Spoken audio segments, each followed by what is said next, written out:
From the phonograph to the iPod, the way Americans consume music has undergone drastic changes. In this video, we will educate you on the millennial demographic as well as their preferences for music consumption.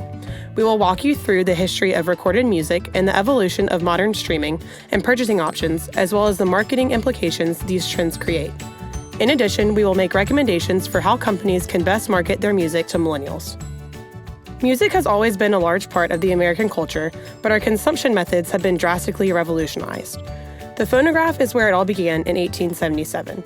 Thomas Edison used the phonograph to record and reproduce sound using a stylus similar to a large needle with a tinfoil cylinder.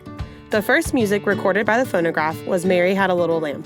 Following the phonograph was the transition to flat disc records in the 1890s. Records were much easier to be mass-produced and distributed. After World War II, the shellac material was replaced by vinyl, a lighter and more durable material. In 1958, the tape, or RCA, hit the market.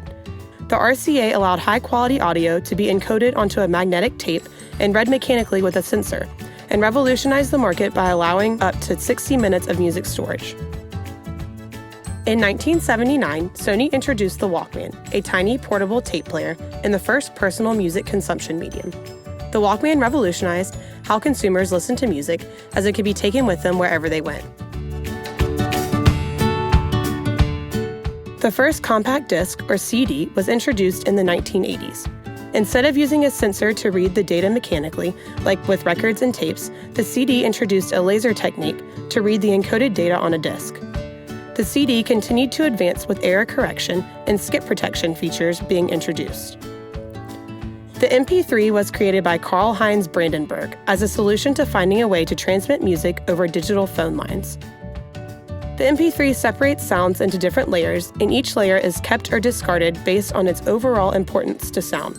This approach takes advantage of the biology of the human ear, which discards sounds that are not well perceived.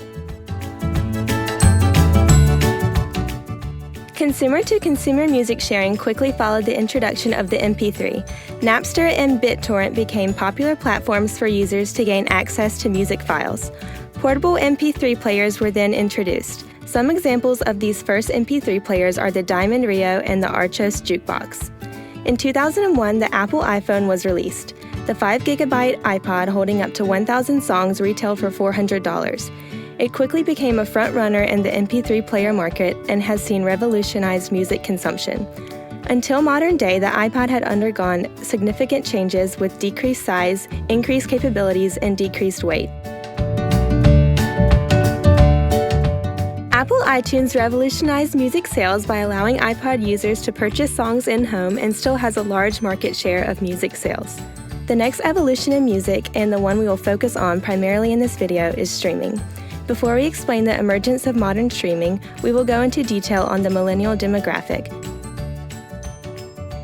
Millennials are 21 to 38-year-olds and currently account for a quarter of the U.S. population. The 79 million millennials are stereotyped as resourceful shoppers who can prove difficult to please. They leverage the power of the internet to compare products, are experts at seeking deals, and are skilled in maximizing the benefits of reward programs. Millennials shouldn't necessarily be regarded as careless when it comes to money, yet they are more likely to follow trends in their spending habits. Millennials are typically willing to share their preferences with brands who treat them as equals and will pay more for custom products. The start of the streaming era was in 2005 and was first launched by Pandora. It was the first service that let you choose songs based on music recommendations. To really understand how Pandora came around, we need to back up to 2000, when the Music Genome Project occurred. The entire goal of this project was to break down music to its fundamental level, and this is how the idea was generated. Pandora took this idea and ran with it. Millennials are attracted to this because the music is available in such an easy and convenient way. Pandora also does not take up space on your phone or computer because the music is streamed. Pandora is available at a much lesser cost than a normal album.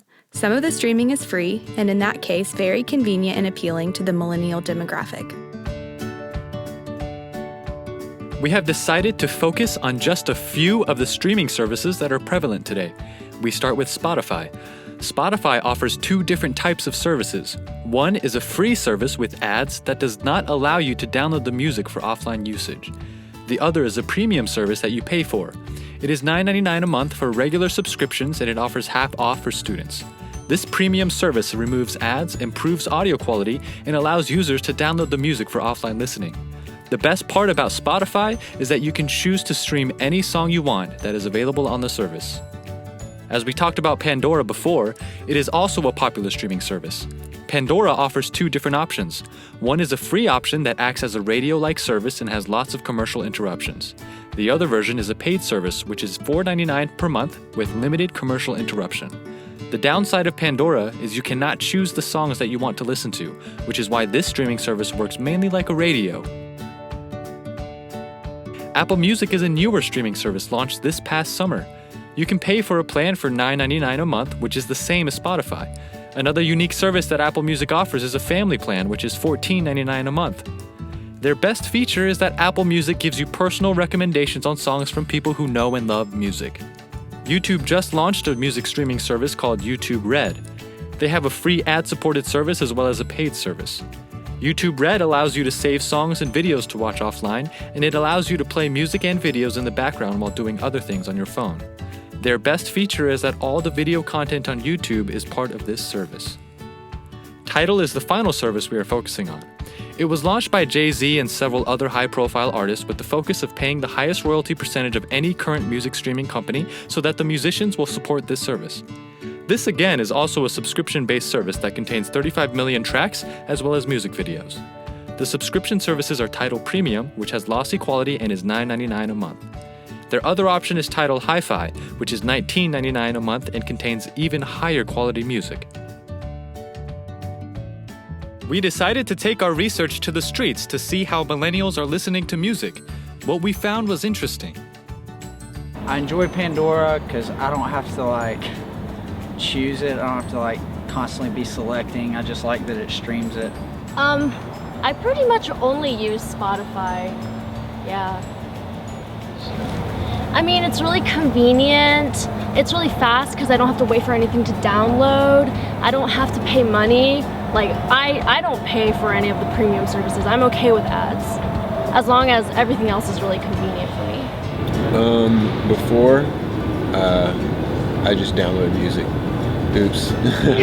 But nowadays, albums come out. They're exclusively on Apple Music now. So decided to go, actually pay for it this time around. So that's what I've been doing for the past few months. Yeah, I guess just because for me, when I'm interested in music, it's really I go through a lot of phases, so I don't want to have to be buying a ton of new music all the time, and so streaming services are great because they have a ton of options available, and I can just go in, listen to whatever I need to, but not really make any commitments monetarily. As the sales of CDs, albums, and iPods dwindle, the use of streaming music continues to grow. Streaming platforms such as Spotify, Pandora, and Apple Music are by far the most popular modes of listening to music. Because the market of streaming services is getting crowded, they must find ways to be unique to stay competitive. The target market of these sites are primarily millennials, so giving discounts for college students is one way that marketers promote their platform. Free versions of these streaming services produce revenue through advertisements. Users can upgrade to an advertisement-free subscription plan. Having several tiers of subscription plans will help these streaming services attract each type of user. Finally, having exclusive artists and albums will pull avid listeners to their platform.